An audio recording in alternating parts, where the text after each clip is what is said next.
मेरे जो मेहमान हैं वो किसी तारुफ के मोहताज नहीं, अल्लाह कभी किसी का मोहताज ना करे। आमीन। मैं उनसे वो मैं शक्ल दिखा देंगे काफ़ी होगा। इन्होंने बहुत किताबें पढ़ी हैं, इनका बहुत एक्सपोजर है, इन्हें and he is very observant by the way.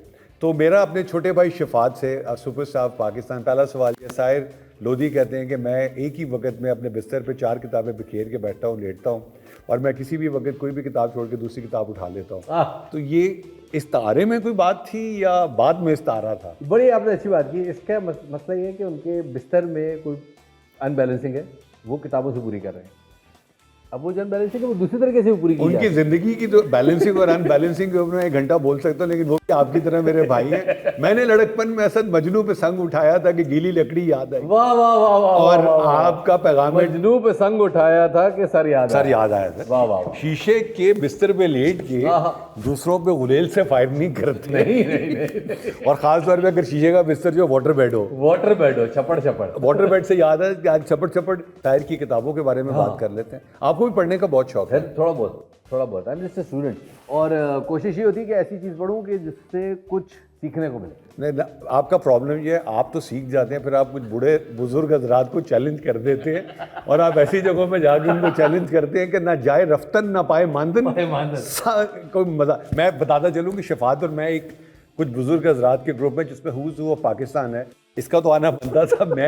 मैं तो जिसकी पर्ची पे आया था वो उसका पर्चा अपने आउट हो गया हुआ है, और वहाँ शफात आके ना बुजुर्गों की बुनियादें हिला देते उसका। अच्छा, ये हिलाते हैं लॉजिक से और नॉलेज से, उसके बाद वो बुजुर्ग हिलते रहते हैं। नॉट टारगेटिंग एनीवन, लेकिन एक कौमी मसला है। हाँ, ओवरऑल टेम्परामेंट ये है ना कि एक कहानी है, उस कहानी में एक हीरो है, वो हीरो में कोई खता नहीं हो सकती, वो खता से पाक है। वो अगर मतलब कोई उसमें बुराई है भी ना, चरसी भंगी है मवाली, तो वो भी इसकी क्वालिटी है। नहीं, ये बुराई हुई नहीं कि तो आप कमाल कर रहे। मैं तो मवाली की बात कर रहा हूं। हाँ, मैं वो अगर है तो वो भी इसकी क्वालिटी समझी जाती है।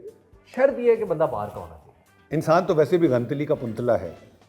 हाँ, बाहर का होना चाहिए, लेकिन बाहर वाला अंदर आ गया है इस कौम का लैक ऑफ फादर सिंड्रोम।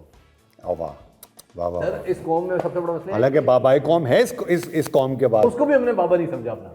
बाबा नहीं तो अगर उसकी भी बात सुन लेते 11 अगस्त को जो उसने कहा था, कान खोल के सुन लेते तो समझ आ जानी थी, लेकिन उसको भी अपने बाबा नहीं माना। मेरे बाबा जी कहते हैं कि चढ़ के उतरना उतर के चढ़ने से अफजल है।